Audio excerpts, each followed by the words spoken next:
ଖ୍ରୀଷ୍ଟଙ୍କର ମଧୁରମୟ ନାମର ଧନ୍ୟବାଦ ହେଉ ପ୍ରତ୍ୟେକଙ୍କୁ ଖ୍ରୀଷ୍ଟ ପ୍ରେମ ନମସ୍କାର। ଆଜି ଦିନ ଆମମାନଙ୍କ ପାଇଁ ଏକ ମହତ୍ୱପୂର୍ଣ୍ଣ ଦିନ ଅଟେ। ପ୍ରଭୁ ପ୍ରତିଦିନ ଆମମାନଙ୍କୁ ସେ ସୁପ୍ରଭାତ ଦେବା ସହିତ ତାହାଙ୍କର ମଙ୍ଗଳ ଦାନ, ତାହାଙ୍କର ଅନୁଗ୍ରହ, ଆଶିଷ, ଆଶୀର୍ବାଦ ଆମମାନଙ୍କ ଉପରେ ସେ ରଖିଅଛନ୍ତି। ଆମେ ସବୁବେଳେ ଶୁଣୁଛୁ, ଆମେ ବିଭିନ୍ନ ବିଷୟରେ ଆମେ ଈଶ୍ୱରଙ୍କର ବାକ୍ୟରୁ ଶୁଣିଥାଉ, କିନ୍ତୁ ଆଜି ଆମେ ଶୁଣିବା ୱର୍କିଂ ଫର ଗଡ୍, ପ୍ରଭୁଙ୍କ ପାଇଁ କାମ କରିବା। ଆମେ ନିଜ ପାଇଁ ବହୁତ କିଛି କରି ସାରିଲୁଣି, ନିଜ ପରିବାର ପାଇଁ, ନିଜ ଜୀବନ ପାଇଁ, ନିଜ ସଂସାର ପାଇଁ, ନିଜେ ଯେଉଁ ଜୀବିକା ନିର୍ବାହ କରୁଛୁ ସବୁ ବହୁତ କିଛି କରି ସାରିଲୁଣି। କିନ୍ତୁ ଆମେ ଆଜି ଏମିତି ଏକ ବିଷୟରେ ଚିନ୍ତା କରିବା, ୱର୍କିଂ ଫର ଗଡ୍, ପ୍ରଭୁଙ୍କ ପାଇଁ କାମ କରିବା। ଆମେ କେମିତି ଆଜ୍ଞା ପ୍ରଭୁଙ୍କ ପାଇଁ କାମ କରିପାରିବା? ଇଜ ଦେयर ଏନିଥିଂ, କୌଣସି ବିଷୟ ଅଛି କି ଆମେ ପ୍ରଭୁଙ୍କ ପାଇଁ କାମ କରିପାରିବା? ପ୍ରଭୁ ଆମକୁ କୋଉ କାମ ଦେଇଛନ୍ତି କରିବା ପାଇଁ, ଆମେ ସେ ବିଷୟ ଚିନ୍ତା କରିବା। ବିଶେଷ କରି ଆଜି ଆମେ ଚିନ୍ତା କରିବା ଯେ ଆମେ ପ୍ରଭୁଙ୍କ ପାଇଁ କେମିତି କାମ କରିପାରିବା। ତ ଆସନ୍ତୁ ଆମେ ଦେଖିବା କଲୋସିୟ 3:23 ପଦରେ ଲେଖା ଅଛି, ତୁମେମାନେ ଯାହା କିଛି କର ପ୍ରଭୁଙ୍କ ନିମନ୍ତେ କଲା ପରି ଅନ୍ତର ସହ ତାହା କର, ମନୁଷ୍ୟ ମାନଙ୍କ ନିମନ୍ତେ କଲା ପରି କର ନାହିଁ। ତାହେଲେ ଆମେ ଯାହା ବି କରୁଛୁ ଆମେ ଅନ୍ତର ସହିତ କରିବା ଆବଶ୍ୟକତା ରହିଛି।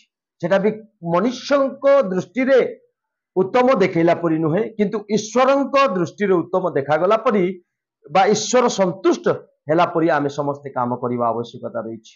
ଈଶ୍ୱର ସନ୍ତୁଷ୍ଟ ହେବାର ଅଛି, ପ୍ରଭୁ ଯୀଶୁ ସନ୍ତୁଷ୍ଟ ହେବାର ଅଛି, ସେଇଭଳି ଆମେ କାମ କରିବା। ତ ଆମେ ଏଠାରେ ଦେଖିପାରୁଛୁ ପ୍ରଭୁଙ୍କ ନିମନ୍ତେ କଲା ପରି ଅନ୍ତର ସହ ତାହା କର ବୋଲି ଲେଖା ଅଛି। ପ୍ରଭୁଙ୍କ ନିମନ୍ତେ କରିବା ଆଜ୍ଞା ଯେ କର୍ମ ଆମେ କରୁଛୁ, ହେଲେ ବିଶେଷ କର୍ମ, ଏଇ କର୍ମ କଣ ମାନେ ଆମେ ଈଶ୍ୱରଙ୍କର ରାଜ୍ୟକୁ ବୃଦ୍ଧି କରିବା, ଈଶ୍ୱରଙ୍କ କାର୍ଯ୍ୟରେ ଅବିରତ ଭାବରେ ଲାଗି ରହିବା। ଆମେ କଣ କରିବା? ଆମେ ହଜାର ଆତ୍ମା ମାନଙ୍କୁ ଖୋଜିକି ରକ୍ଷା କରିବାର କାମ ଆମମାନଙ୍କୁ ଦିଆଯାଇଛି, ହଜାର ଆତ୍ମା ମାନଙ୍କୁ ଖୋଜିକି ରକ୍ଷା କରିବାର କାମ। ସେଥିପାଇଁ ଏହା ଅନ୍ତର ସହିତ ଆମେ କରିବାକୁ ପଡିବ। ପ୍ରଥମ କରିନ୍ଥୀୟ 15:58 ପଦରେ ଲେଖା ଅଛି, ପ୍ରଭୁଙ୍କ ସେବାରେ ତୁମ ମାନଙ୍କର ପରିଶ୍ରମ ନିଷ୍ଫଳ ହେବ ନାହିଁ। ଆଜ୍ଞା ପଢନ୍ତୁ ଟିକେ। ଅତଏବ ହେ ମୋହର ପ୍ରିୟ ଭାଇ ମାନେ, ପ୍ରଭୁଙ୍କ ସେବାରେ ତୁମ ମାନଙ୍କର ପରିଶ୍ରମ କେବେ ବି ନିଷ୍ଫଳ ହେବ ନାହିଁ। ଏହା ଜାଣି ପ୍ରଭୁଙ୍କ କାର୍ଯ୍ୟରେ ସୁସ୍ଥିର ଅଟଳ ରହି ସର୍ବଦା ଅଧିକରୁ ଅଧିକତର ଯତ୍ନ ରୁହ ବୋଲି ଲେଖା ଅଛି। ତ ମୁଁ କହିବାକୁ ଚାହେଁ, ଏଠାରେ ଲେଖା ଅଛି ପ୍ରଭୁଙ୍କ ସେବାରେ ତୁମ ମାନଙ୍କର କୌଣସି ନା କୌଣସି ପରିଶ୍ରମ ନିଷ୍ଫଳ ହେବ ନାହିଁ, ଆଉ ତହିଁର ପୁରସ୍କାର ପ୍ରଭୁ ଦେବେ ହିଁ ଦେବେ। ସେଥିପାଇଁ ଦେଖନ୍ତୁ, ଆସୁ ଦୁଃଖ ନିନ୍ଦା ତାଡ଼ନା ଆପଣ ମାନଙ୍କର ପ୍ରଭୁ ଯୀଶୁ ଖ୍ରୀଷ୍ଟଙ୍କର ସୁସମାଚାର ନେଇ ଆପଣ ମାନେ ପ୍ରତ୍ୟେକ ଜାଗାକୁ ଯାଇ ଈଶ୍ୱରଙ୍କର ରାଜ୍ୟକୁ ବୃଦ୍ଧି କରିବା ଦରକାର, ଈଶ୍ୱରଙ୍କର ମଣ୍ଡଳୀକୁ ବୃଦ୍ଧି କରିବା ଦରକାର।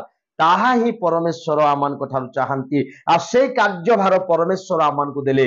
ଯୀଶୁ ମଧ୍ୟ ଯେତେବେଳେ ଏ ପୃଥିବୀରେ ଥିଲେ ସେ ସେଇ କାର୍ଯ୍ୟ କଲେ, ଆଉ ସେ ମଧ୍ୟ କାର୍ଯ୍ୟଭାର ଆମମାନଙ୍କୁ ଦେଇଛନ୍ତି। କଣ ବୋଲି ମାଥ୍ୟୁ 28:18 ଆମେ ଦେଖୁଛୁ, ଦ ଗ୍ରେଟ୍ କମିଶନ, ତୁମେ ସମସ୍ତ ଜାତି ନିକଟକୁ ଯାଅ, ଆଉ ମୁଁ ଯୋଉ ଶିକ୍ଷା ଦେଇଛି ସେଇ ଶିକ୍ଷା ଦେଇ ସେମାନଙ୍କୁ ଶିଷ୍ୟ କର ବୋଲି ଲେଖା ଅଛି।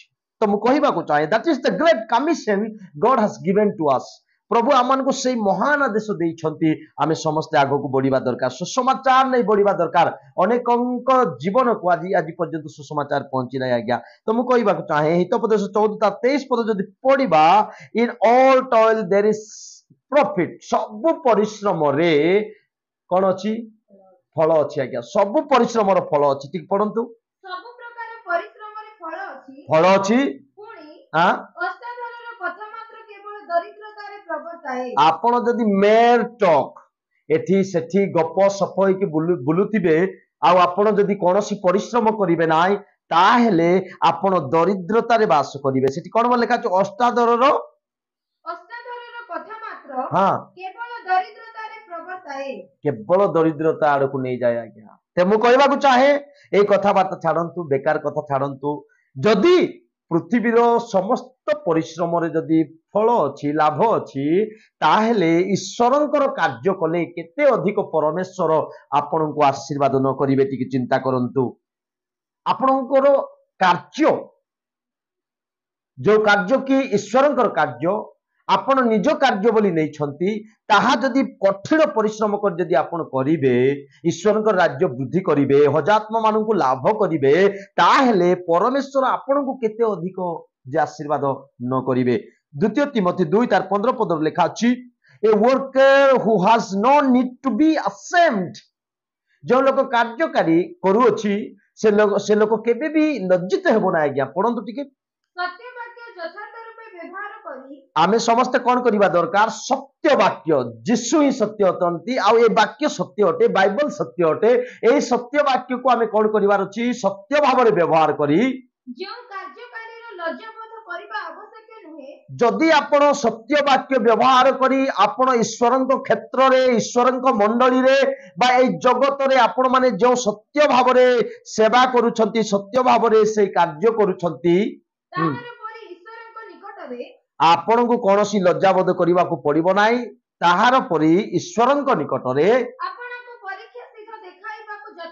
आपण को परीक्षा सिद्ध देखा ईश्वर दृष्टि यत्न करंतु आज्ञा लज्जार काम नुहे प्रेरित पाल कहते I am not ashamed of the gospel मु सुसमाचार प्रचार करने मु लज्जित नुहे तो अनेक अच्छी लज्जित होते बोधे सुसमाचार प्रचार करंतु केवल एटा पास्टर पालक प्रचारक मानकर कार्य नुहे या प्रत्येक ख्रीष्ट विश्वासी मानकर कार्य अटे ए ग्रेट कमिशन को नहीं आमे प्रति जगत को आमे जीवा आवश्यकता रही कारण आम जीवन रे एहा सुसमाचार कार्य प्रभु बड़ दायित्व हिसाब रे आम से देइछंती लूक 15:17 पद जदि पढ़िबा एटा लेखा ईश्वरଙ୍କ राज्यर कार्य करिबा लोक मानक विषय लेखा अछि आउ जणे पुत्र जे कि अपव्यय पुत्र बोली लेखा अछि अपव्यय पुत्र आपना बांटो मागी से कौन कले बहुत दूर को चली गले दूर देश को चली गले कदाचर रे अपना धन संपत्ति को उड़ेले अनेक प्रकार पाप कर्म रे लिप्त थिले आ से कौन कले सेही देश दुर्भिक्ष पड़िबारु से कौन कले चाकरी खोजिले काम खोजिले किंतु काम मिलिला नाय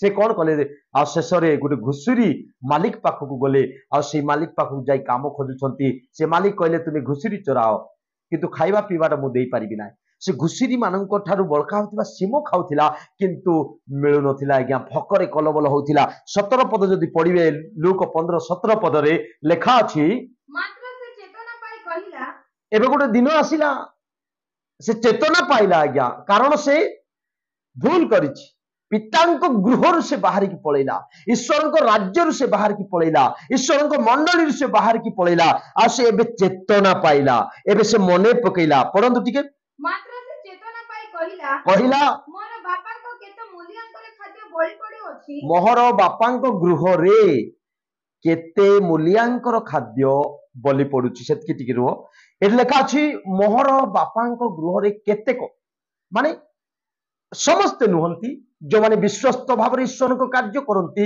से मानकर खाद्य बलि पड़िबो ए लेखा अछि केते मूल्यांकर खाद्य बलि पड़ुछि तार अर्थ कौन माने ईश्वर राज्य रे ईश्वर मंडली रे ईश्वर क्षेत्र में जदि जो माने काम करती से मानकु कोनोसी अभाव हेबो ना से अपव्य पुत्र कहउछंती मो बापांको केते मूल्यांकर खाद्य बलि पड़ुछि किंतु मु एठारे भोकरे मरुअछि एबे से चेतना पाइला एबे से बापांको निकट को से जीवा पाई प्रतिश्रुति नउछंती ते मु कहबा पाई चाहे आपनकु जदि आपनकर परिश्रमर फल मिलु नाई आपण हुए तो आपनक जीवन डेरी हे पारे किंतु यथा समय रे आपनकु सेही परिश्रमर फल प्रभु देवा पाई जाउछंती आपनकु खाद्यर भाव हेबो नाई किंतु आमे एई समस्त जगत रे लाभ उठेबा पाई आमे एई समस्त ईश्वरक कार्य करू नाहु आमे ईश्वरक द्वारा दिया जाइथिबा दायित्व को आमे आमे कौन करूछु ताको आमे तुलाउछु केमिति माने ईश्वरंकर दिया जाइथिबा कार्य होची सुसमाचार प्रचार करिबा मंडली को संभाळिबा हजात्म माननकु लाभ करिबा ए कार्य रे आमे अग्रसर होउछु हमकु जे किछि माने प्रॉफिट निमंते आमे करू नाउ सेति पाइ त लेखा अछि जॉन 6:27 पद रे do not work for the food that perishes परंतु टिके क्षय भक्ष्य निमंते श्रम न करी परिश्रम न करी अनंत जीवनदायक भक्ष्य अक्षय रहे आमे सेति निमंते श्रम करूछु श्रम कर सेही भक्ष्य मनुष्य पुत्र तुम माननकु देबे कारण ताहांकु पिता अर्थात କଲେ। ଈଶ୍ୱର ମୁଦ୍ରାଙ୍କିତ କରିଛନ୍ତି ଆଉ ସେ ଅକ୍ଷୟ ଭକ୍ଷ୍ୟ ଆଜି ତମମାନଙ୍କୁ ଦେବେ ଆଉ ସେଇ ଅକ୍ଷୟ ଭକ୍ଷ୍ୟ ଯଦି ଲୋକମାନେ ଖାଇବେ ତାହେଲେ ସେମାନେ କେବେ ବି ଆଉ ଭୋକରେ ରହିବେ ନାହିଁ କେବେ ବି ସେମାନେ ଆହୁରି এই ସଂସାରର ମତ ଅନୁସାରେ ରହିବେ ନାହିଁ ସଂସାରର ଭାବ ଅନୁସାରେ ରହିବେ ନାହିଁ ସଂସାରର ରଙ୍ଗରସରେ ରହିବେ ନାହିଁ ସେମାନେ ପରିତ୍ରାଣର ଅଂଶୀ ହେଇ ଯୀଶୁଙ୍କ ସହିତ ଚିରକାଳ ବାସ କରିବେ এই ବାକ୍ୟ ଦ୍ୱାରା ଆଜି ଆପଣମାନେ ସ୍ପଷ୍ଟ ଭାବରେ ଜାଣିପାରିଲୁ ଆମେ ଈଶ୍ୱରଙ୍କ ରାଜ୍ୟର କାର୍ଯ୍ୟ କରିବା ୱର୍କିଂ ଫର ଗଡ୍ ଆମେ ନିଜ ପାଇଁ ସବୁ କଲୁ ଆଜ୍ଞା କିନ୍ତୁ ଥରେ ଚେଷ୍ଟା କରନ୍ତୁ ପ୍ରଭୁଙ୍କ ପାଇଁ କରିବା ପାଇଁ ପ୍ରଭୁଙ୍କୁ ସେବା କରିବା ପାଇଁ ଚେଷ୍ଟା କରନ୍ତୁ ପ୍ରଭୁ ନିତାନ୍ତ ଆପଣମାନଙ୍କୁ ଆଶୀର୍ବାଦ କରିବେ ଏ ବାକ୍ୟ ଦ୍ୱାରା ପ୍ରତ୍ୟେକଙ୍କୁ ପ୍ରଭୁ ଆଶୀର୍ବାଦ କରନ୍ତୁ।